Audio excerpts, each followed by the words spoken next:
Hi everyone, welcome to the channel. This is a video that I really didn't want to make, but I felt like that I had to. This is going to be the story of a British surgeon that volunteered in Gaza at a hospital back in April, and he's going to give an account of things that he saw and what he had to do. And I think this is something that the world needs to see, so I'm doing my little part to put it out there. After 200 days of war, journalists are still not being allowed into Gaza by Israel. It makes those voices who risk their lives on humanitarian missions inside the territory even more invaluable. The British surgeon, Dr. Junaid Sultan, is one of them. He's just returned from what's now described as Gaza's last fully functioning hospital, which is increasingly overwhelmed by injured patients. Did you hear what she said? Gaza's last functioning hospital. This was in April. Now we're in the 1st of August. I can only imagine the conditions there now. It would have to be worse. Majority women and children. Dr. Junaid has spoken to ITV News about the horrors he saw, sights he says he can't take out of his head. He's appealing to British and US leaders to listen to doctors like him and act urgently. A warning that Martha Fairley's report contains some distressing images and accounts. You cannot even understand the scale of devastation what they are going through. 6 months of fighting has destroyed most of Gaza's hospitals. Vital medical services lie abandoned. But despite the dangers, international doctors are volunteering to go there and offer Palestinians a lifeline. We had a lot of casualties which came, and there was a huge need for blood. So NHS consultant vascular surgeon Dr. Junaid Sultan has just returned from Gaza after 2 weeks with the medical charity Fajr Scientific. A European hospital is essentially the last working full functional hospital in Gaza right now. What was it like when you first arrived there? There was a constant noise of drones, and it was a feeling that you've been constantly monitored and surveillance. The gunshot wounds all the time from any direction makes you literally jump all of a sudden, and constant bombing. According to the Gaza Health Ministry, the death toll has now passed 34,000, among them more than 9,500 women and 14,500 children. Over 77,000 people have been wounded. At the European hospital, medics are trying to save 9-year-old Karim Abu Aram, brought in by his family after he was injured in a bombing in Rafah 2 days before Eid.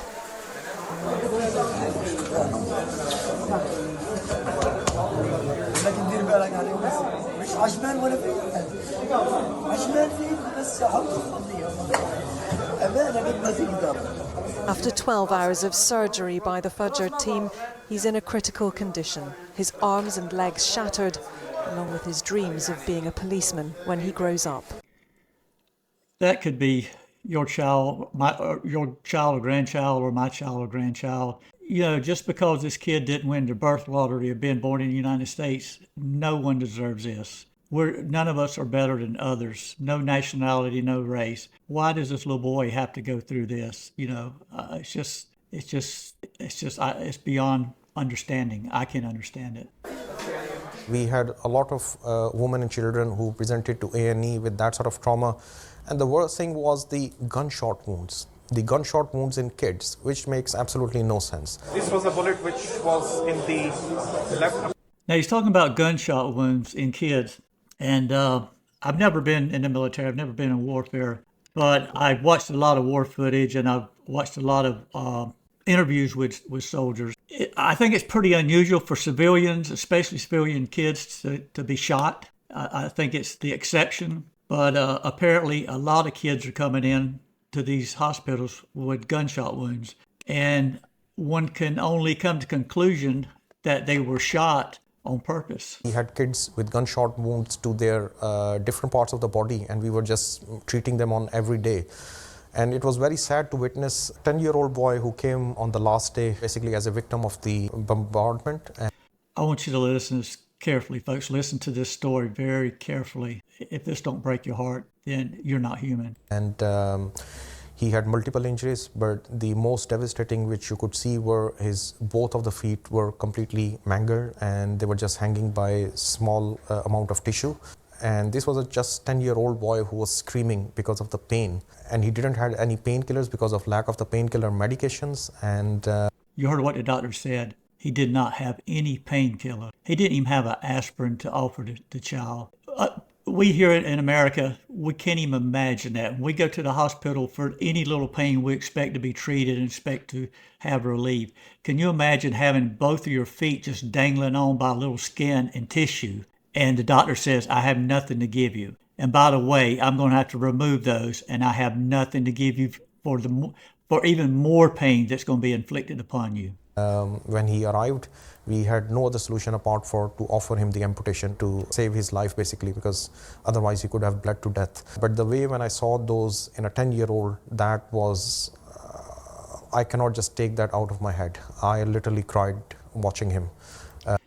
Bless these doctors. I mean, they're trained, they're doctors and they're trained to see humans in misery and things, but this has got to be traumatic. I mean, when you see that, how can you ever get that out of your mind? I mean, doctors are not immune to feelings. They have emotions. And, bless these brave doctors that would go into such a situation they didn't have to do to help out. The situation at the European hospital is desperate. Wards and cubicles are overcrowded as patients are treated cheek by jowl with over 20,000 refugees. Their homes now no more than these sheets in the corridors. Another home that we're visiting at the European Gaza Hospital. Assalamu alaikum. This woman is literally making bread in the hallways of the European Gaza Hospital. Preventing infection in these conditions is almost impossible. The medical supplies, you name it, and that thing is just short there. There is not a single thing which I could say in that hospital or within Gaza is in sufficient kind of numbers. Like suction tubes, sutures, cleaning equipment. The patients are not getting any sort of a painkillers. At times I operated without any scrub nurse, without any runner, without any anesthetic. Now back in the UK, Dr. Junaid's mission is not over. He's urging world leaders to see what he has witnessed. Please, if you get the chance, send your own ambassador, let them assess the situation, because we as doctors, mission after mission are coming and we are trying to highlight the situation to you guys. We are showing you the pictures, we are showing you the stories, we are showing you the ground facts, what we have witnessed and what we have gone through. But we feel like that no one is listening to us. And act before more lives are lost. Martha Fairley, ITV News. Folks, I don't even know what to say. I'm almost ashamed to be an American, but I am an American, and we're better than this. I don't sign on to do this kind of thing. And I have a message for the Christian evangelicals in the United States. Really? I mean, really, you're backing and supporting Israel to do this. You're walking in Sunday morning, sitting down in your comfortable pews, air-conditioned church, and the pastor's getting up and you're okay with this. That Israel is God's chosen people. Israel can do no wrong. We're backing them no matter what. Really? Do you think Christ would want to see children suffer like this? We have to wake up. This has to stop.